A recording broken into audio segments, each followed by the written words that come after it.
Patrick Guité, on n'a pas besoin de parler de sommaire, on vous écoute.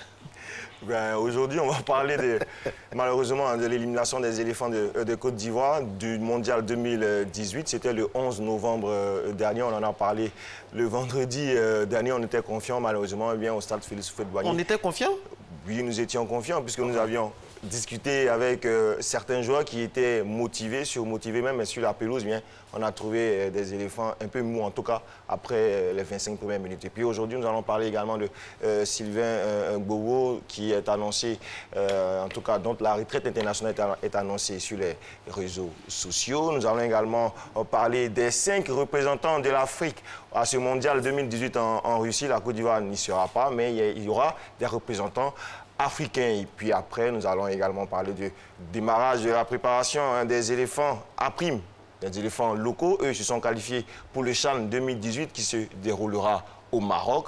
Et donc, le jeudi dernier, ils ont démarré bien la préparation à Bingerville. Et après, on va parler un peu d'athlétisme. La Côte d'Ivoire devra abriter donc la CAN des cadets, le championnat d'Afrique des cadets en 2019. Et puis le marathon de la ville d'Abidjan, c'est le mercredi prochain, ici même à Abidjan. Super. On démarre donc avec la Côte d'Ivoire qui ne sera pas en Russie, comme on le sait tous depuis samedi aux environs de 19h.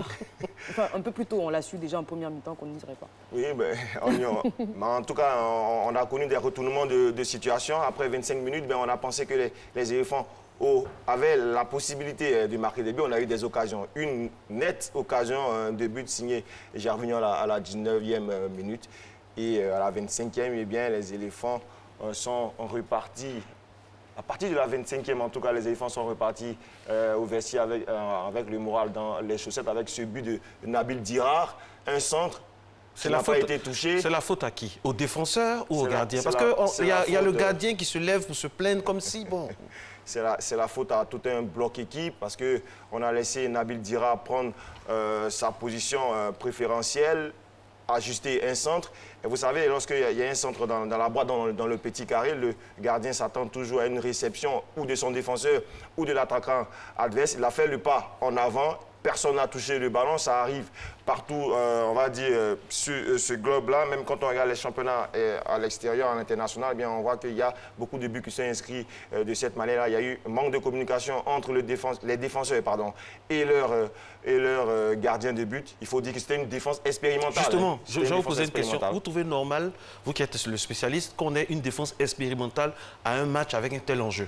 Bien, vous savez, il y avait des blessés, il y avait des suspendus. Lamine Koné était blessé. Eric Bailly suspendu. C'est vrai qu'il était présent, mais il ne pouvait pas jouer. Il avait coupé les 2 cartons jaunes consécutifs. Il ne pouvait pas jouer. Donc, on était obligé, en tout cas, Marc Wilmotte était obligé de créer une nouvelle charnière défensive.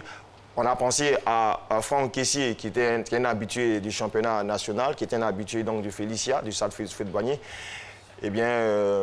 je veux dire, Marc Wilmotte a choisi d'adjoindre à Canon Wilfried, eh bien, Jean-Philippe Gbamé. Il s'est très bien comporté, hein, Jean-Philippe Gbamé, malgré sa première ici au stade Félix Houphouët-Boigny. Malheureusement, bien, il est tombé sur une équipe marocaine qui en voulait plus.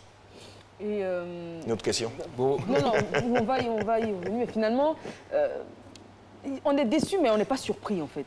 Parce qu'on s'y attendait à cette prestation, on dira presque lamentable. Vous savez, on s'attend toujours à des prestations catastrophiques, peut-être des éléphants, surtout que les 2 derniers matchs, face au Gabon, c'était à Bouaké, et face au Mali, à Bamako, les éléphants n'avaient pas montré un très beau visage. On s'attendait à ce que ces éléphants-là puissent se révolter face à leur public, devant leur public, puisque le stade Houphouët-Boigny était complètement rempli, même s'il y avait une bonne partie des gradins qui étaient occupés par les Marocains qui ont fait nombreux déplacements. C'est vrai qu'on a senti cette envie-là en début de match, mais après, quand vous prenez un but casquette, comme l'a dit Marc Wilmotte lui-même, 2 buts casquettes, puisque le second but, eh bien, c'est une erreur d'appréciation de Sylvain Gbagbo. Là, il est complètement fautif sur ce deuxième but là, marocain sur corner.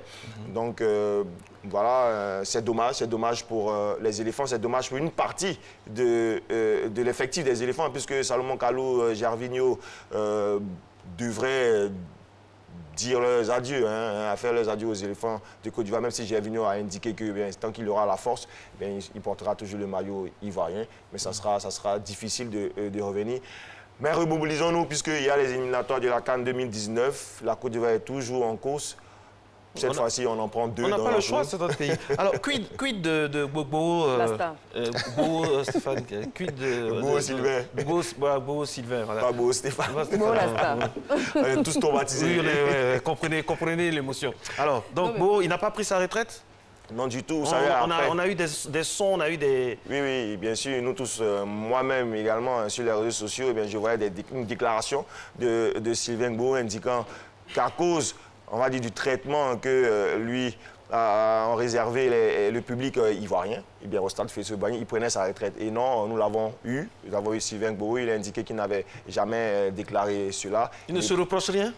Si, il se reproche beaucoup de choses. De toute façon, il a fait une déclaration sur sa page officielle Facebook pour demander pardon, présenter ses excuses au peuple ivoirien, à la fédération, à ses coéquipiers. Il assume, en tout cas, il prend toute la responsabilité, en tout cas une grande partie de la responsabilité dans cette défaite des éléphants de Côte d'Ivoire. Il est lui-même affecté et il entend se remettre au travail pour revenir encore plus fort, on espère. Est-ce que finalement, on n'est pas un peu ingrat, on va dire, parce qu'on se souvient qu'ici, en Côte d'Ivoire, en 2015, on a conspué Kopa Barry, on l'a carrément vilipendé au profit de Sylvain Gbagbo. Aujourd'hui, il se retrouve dans la même situation où tout le monde dit il faut changer de gardien, etc. etc. Est-ce qu'on n'est pas un peu ingrat? Est-ce qu'on n'a pas un peu la mémoire courte? C'est comme ça, les supporters, ils sont, c'est comme l'herbe, ils se couchent au gré du vent, dans la direction du vent, vous savez.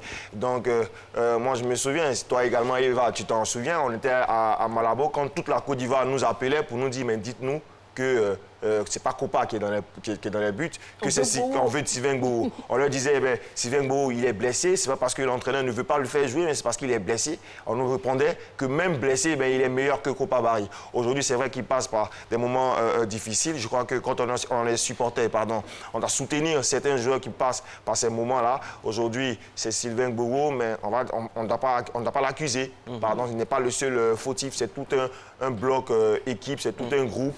Et il y a également un entraîneur, il y a également une fédération. Il faudra repenser les choses pour pouvoir repartir. Moi, je ne parlerai pas d'ingratitude. Hein. Honnêtement, moi, je ne parlerai pas. Les téléspectateurs, le public, tout ça, ont le droit de juger. Et seulement ce qu'ils retiennent, c'est quand on se bat. Il faut reconnaître que c'est vrai qu'on peut applaudir quelqu'un, mais qui peut se complaire dans une pensée qu'il n'y a pas... Parce qu'il n'y a pas de doublure à la taille de Gbagbo. C'est ça aussi le problème. S'il y avait un autre gardien qui était vraiment dans les starting blocks, la concurrence aidant, peut-être qu'il allait s'améliorer. On ne dit pas qu'il est mauvais, mais sur ce match, et pas seulement ce match, sur le match à Boaké, le match, vraiment, on a vu qu'il y avait une certaine lassitude dans laquelle il faut quand même... C'est en cela que la concurrence est très importante dans un club. Mais on ne va pas rester éternellement sur lui.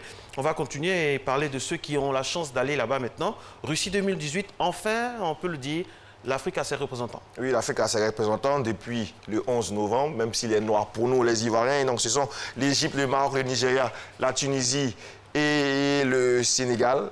Voilà, 2 pays de l'Afrique de l'Ouest, le Sénégal et le Nigeria. Et puis, 3 pays de l'Afrique du Nord sont qualifiés pour cette Coupe du Monde 2018 qui se déroulera, on va le préciser, en Russie. 1er décembre 2017, tirage au sort de cette Coupe du Monde-là. On va dire, il faut le rappeler, que le Sénégal s'est qualifié, hein, on va dire, à Polokwane, c'est en Afrique du Sud, sur le score de 2-0. Et puis après, la Tunisie n'avait besoin que d'un point pour se qualifier. Eh bien, la Tunisie a accroché ce point-là face à une équipe téméraire de Libye, malheureusement, pour la RD Congo, qui a battu la Guinée, mais c'était que pour du beurre. Passons au CHAN 2018. La Côte d'Ivoire lance sa préparation. Oui, le CHAN 2018, ce sera... 2018, pardon. J'ai dit 2019 Non, 2018. Okay. Le CHAN, et ce n'est pas la CHAN, puisque c'est le championnat d'Afrique des Nations.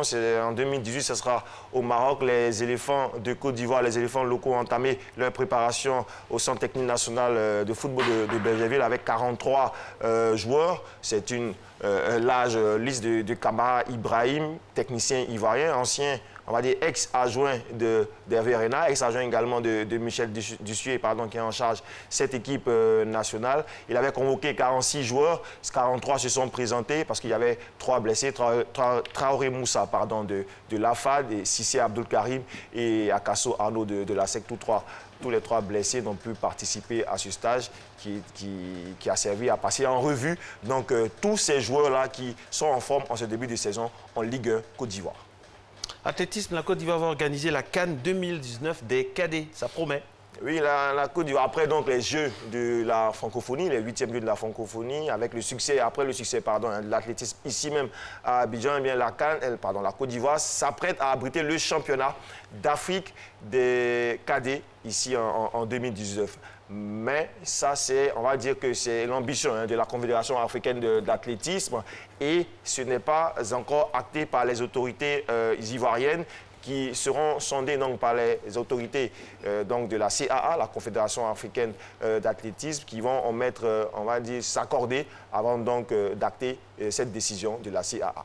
Et on finit avec le marathon d'Abidjan qui démarre le 15 novembre 2017.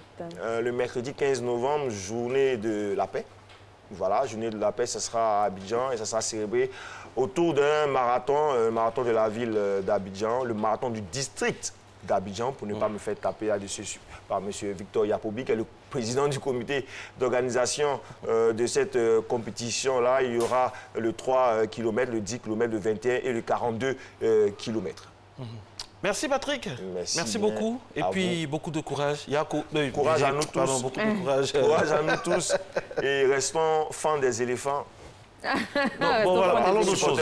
Restons sur le marathon. Restons sur le marathon pour parler. Encourageons la championne qui était là avec nous. Marie-Josée Talou,